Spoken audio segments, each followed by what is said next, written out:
All right, let me talk briefly about homogeneous systems. Homogeneous systems are systems of equations where the set of all constants is 0.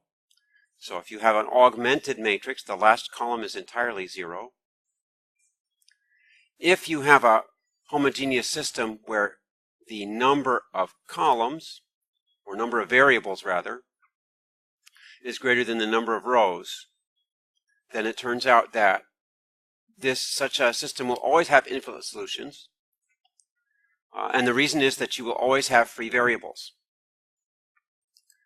You will always have free variables, and a homogeneous system is always consistent. So you have free variables and consistency that works together to mean you have an infinite set of solutions. I'll talk a little bit more about that in the examples that I do later. So given the REF of a coefficient matrix, identify whether the corresponding homogeneous system has infinitely many solutions. This is a special case where you have infinitely many solutions. But basically, in general, if you have a REF and you have free variables, or that is columns that are not pivot columns, then you know you have infinitely many solutions. Okay, so I think those three competencies are subsumed in these two. So I'm going to talk about these two and give an example to illustrate. Given the REF of a coefficient matrix, write the solution set for a corresponding homogeneous system in terms of free variables, and find the null space of a matrix by solving a homogeneous system. These two are kind of the same thing. So I'll show how that is by giving an example. So I'm going to give this particular example from the book. It's called archetype D. And I want to illustrate the solution of this using Python. Now previously I used SymPy, which is something on the web. There's another software that you can install on your own machine, and I recommend you do, and it's called Anaconda.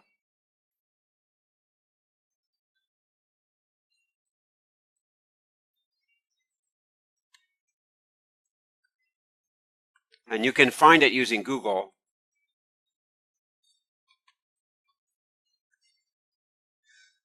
And it's a free download.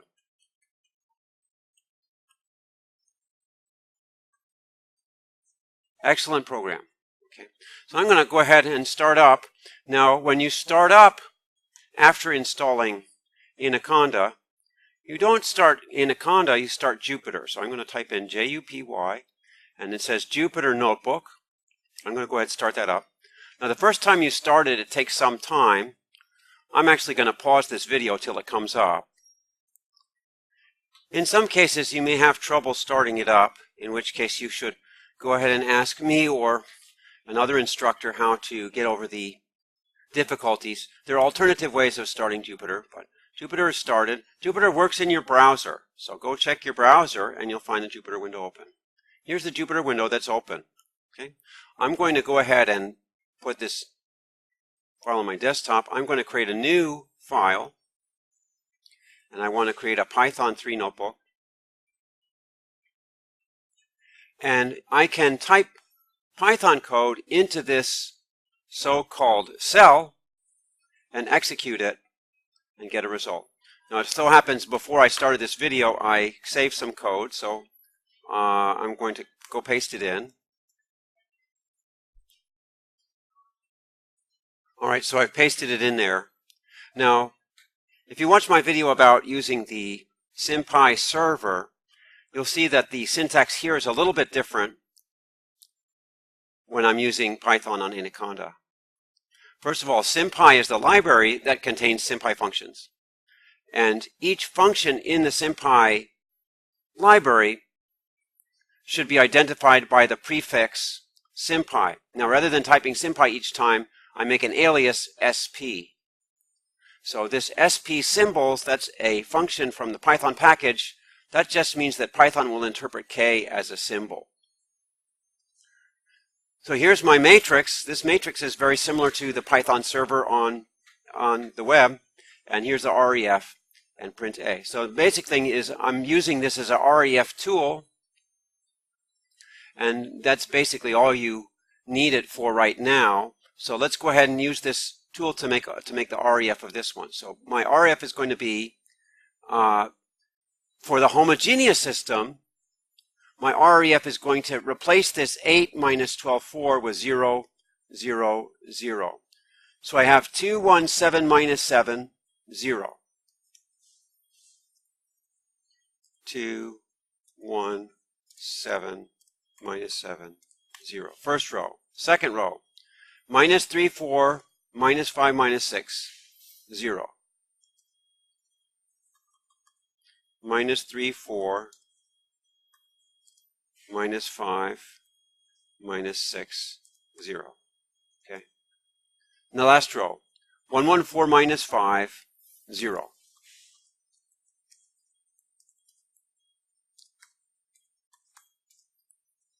Okay, so again, with homogeneous system, if you're taking the augmented matrix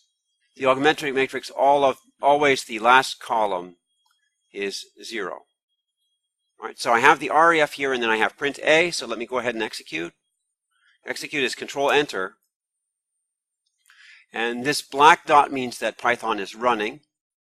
And the first time you run it, it will take a little time because it's importing SymPy. So I'm going to pause until it finishes. All right, it didn't take too long. So here's my matrix down here. So the matrix is here. This here indicates the pivot columns. 0 column, 1 column. Remember, Python identifies the first column as column 0, second column is column 1. So 0, 1 are the pivot columns. And here's my row-reduced matrix.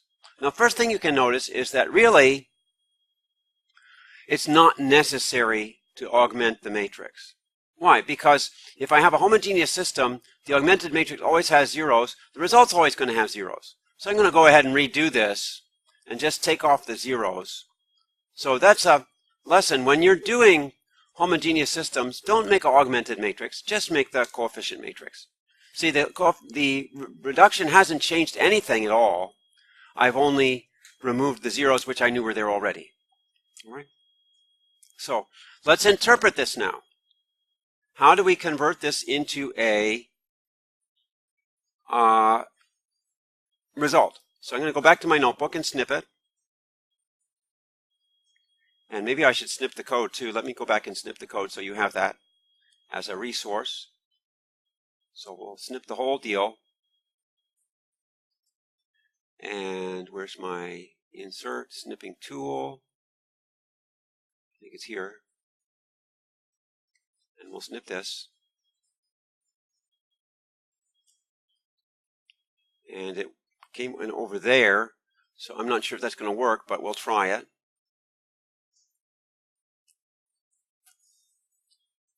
Let's move it down. Okay. All right, should be good. And let's move down. All right, so let's interpret the result. So the solution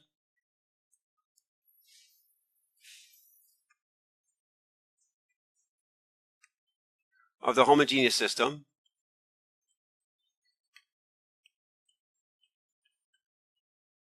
all right, so we know these are all variables now because I've taken off the constant term here. So I'm going to do a shortcut here and notice that this basic variable is x1.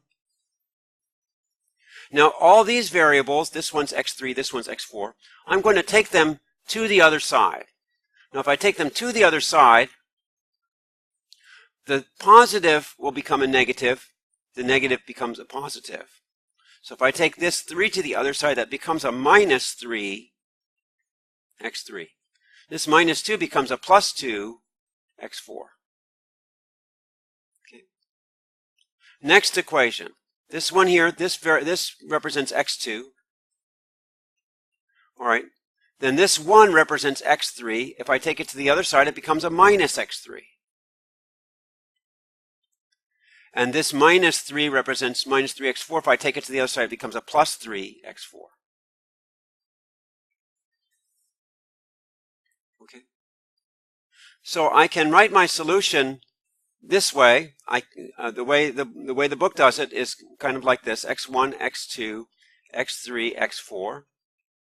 that's a vector representing my solution variables, is equal to, and here I just can put minus 3x3 plus 2x4.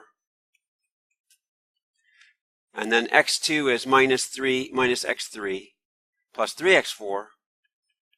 And then this becomes x3. And this becomes x4. So I just want you to notice that you can split out the part that has to do with x3 and the part that has to do with x4. I could write this as x3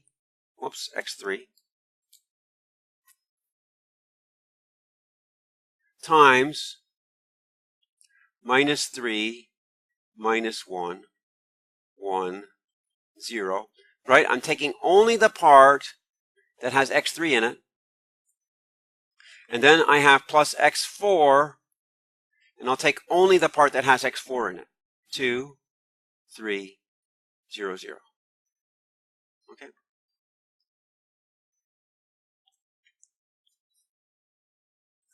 Now I could also replace this x3 and x4 with parameters.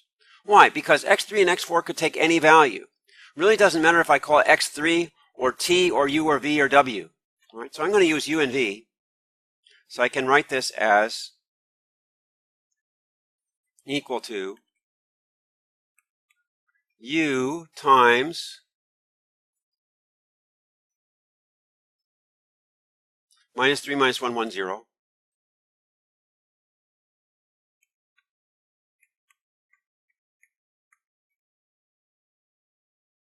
Plus v times 2, 3, 0, 0. Okay. So we call this, and I'm getting ahead a little bit, but you'll be seeing this soon, so you should get exposed to it. This is called a linear combination of two vectors. Okay, here's one vector. This is actually a solution to the homogeneous system. Here's another vector. This is actually a solution to the homogeneous system. But I can take any combination of those two vectors, also multiplying by any arbitrary number. Okay, that's called a linear combination. Now, when you do these problems, you can go ahead and use this format, but I just want you to be aware of this new format that we'll be using increasingly. So let's go back to the competencies and make sure that we've covered everything. All right? So what you're supposed to know is how to be able to write the solution set for the corresponding homogeneous system in terms of free variables. Here's the solution set right here. We had a homogeneous system, and we wrote the solution set in terms of the free variables. That's this guy right here. All right, so you can do that. Now, the other competency was find the null space of a matrix by solving a homogeneous system, using the matrix as coefficient matrix. Now, the null space is really just the set of solutions of the homogeneous system. And notice that we just used the coefficient matrix. Okay, so if you're given just the coefficient matrix, which would be, in this case, would be these 1, 2, 3 rows, you could do the very same thing. And you could solve the homogeneous system. This is the null space. The null space is expressed by this system. So this would be an answer for the null space of the matrix, of the coefficient matrix. Null space of the coefficient matrix means exactly the same thing as the solution set for the homogeneous system. Later on, as I said, we'll be writing null spaces in this way as linear combinations of vectors. All right, so that introduces those two competencies.